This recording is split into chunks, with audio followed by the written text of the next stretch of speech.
Une famille prise au piège sur un banc de sable, un scénario classique au large de la Normandie, où les marnages, les courants rendent les strands particulièrement dangereux. Au Creuse-Jobourg, les alertes sont quasi quotidiennes, avec parfois des situations surréalistes. Hier, nous avons plusieurs opérations, dont l'une qui concernait un touriste allemand qui avait décidé de traverser la baie du Mont-Saint-Michel avec son vélo.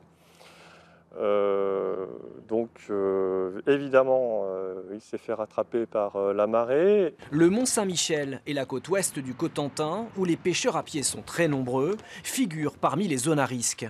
Mais en Normandie, c'est Étretat qui cumule le plus d'opérations de secours. Avril dernier, 21 personnes se retrouvent piégées au pied des falaises, au trou à l'homme.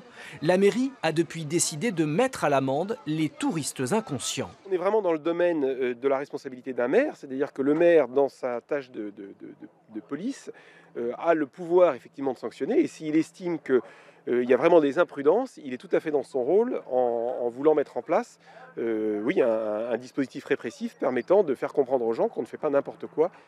Des sanctions qui ont leurs limites et qui, pour les sauveteurs, ne peuvent se substituer à une prise de conscience collective.